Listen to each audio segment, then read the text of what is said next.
All right, so we want to now shift gears over to my main concern, which should be our main concern, and that is still the chance at power outages. Now, a lot of people are saying, hey, no, it's over. No, we still very much have our best chance for freezing rain, which is now mid to late afternoon heading into the early evening. So I want to talk to Ben Williamson from Duke. Good day to you. So but my biggest question is, you have a lot of people on standby. We haven't had too much going. Kind of what's the plan going forward? Kind of what's the chatter, even though not much has happened, and especially with everything that's happening to the west already? Yeah, I think you guys it's good for you guys to hear what you guys are saying, right? Our biggest thing right now is that this is far, far from over. We're sitting just under 8,000 outages right now, roughly across the Carolinas. Most of that, we're seeing the most impact, certainly in the western part of the state, south of Asheville. But again, we've still got many, many hours, like you guys have talked about freezing rain. So we've got crews that are already out where they can. There is some areas that the roads are holding up okay, and so we do have some crews that are already out making some repairs and restoring power where it's safe. But we do expect the road conditions to deteriorate and this ice to continue to build up, which is going to bring more limbs down, more trees.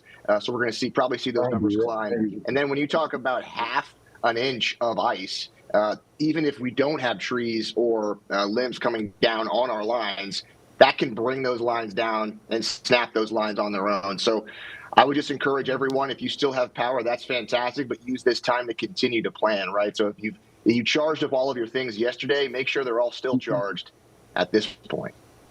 So we're all part of a community, Ben. So what are some things that you would like to say to people? Because let's say the worst case scenario. Let's say that all of a sudden we get this last minute ice on top of everything that we have. You guys are going to be very busy. What can people do and be mindful as you guys are doing the repairs, cleaning up the roads? What can people do to really make society run better and then also your jobs easier? Yeah, I mean, I would say the first thing, and I'm just getting off an operations call, and what we're seeing, unfortunately, is a number of our outages being caused by hit power poles, people crashing into power poles or running off the road and hitting poles. And so that just reiterates the fact that, please, if you do not need to be on the roads, please try to stay off the roads. We don't need to add additional challenges to this situation. So that's the first thing, concerning to see that that's an issue that our crews are dealing with.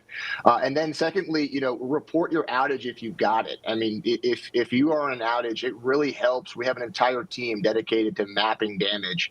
And if you report your outage, whether it's through our website or it's through our app, or you can text out to 57801, that gives us an additional data point that we may or may not have. And it helps us map out where the hardest hit areas are and where we can go and attack once it's safe to do so. Like I said, I mean, our crews, we do have some crews out right now making repairs where they can. But as the roads continue to deteriorate, we may have to put a pause on some of that. And so that's what folks can do right now to help us out. And Ben, I can say you're already doing a great job, because there's a lot of hundreds of power outages that have popped up. I've been watching it all morning, and all of a sudden, next thing I know, next update, they're repaired. So I think you guys are doing a great job. The last thing I have is actually this little bit of a break that we have could actually be a blessing. What would be some last minute tips that maybe people are like, oh, I saw what happened over in Nashville, could happen here? What are some of the last minute things that maybe you would suggest to kind of save face? Because the biggest question I'm being asked is, if my power goes out, what about my pipes? What am I going to do about this? So any advice you have from Duke that people can do now to prepare before really the worst comes in the next couple of hours?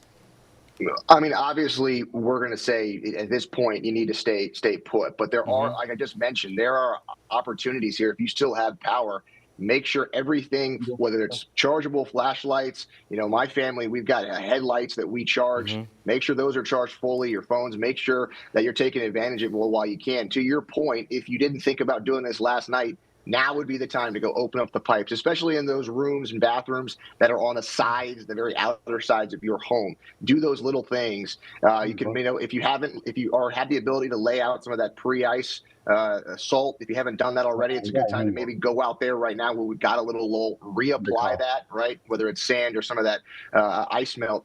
These are things you can do right now, because again, I'm not going to try to play meteorologist. I'll let you do that. You guys are the experts, but I do think we're going to see some more freezing rain coming in, and we do expect this ice to get worse pretty quickly here as we go throughout the afternoon. Well, Ben, thank you so much for everything that you do. Sincerely, it's been amazing how many times that I've gotten an estimation when my power is going to be back on. Oh, we're out for the day, and you guys get it done much faster. So keep on doing what you're doing. Godspeed, man, and be as safe as possible, okay?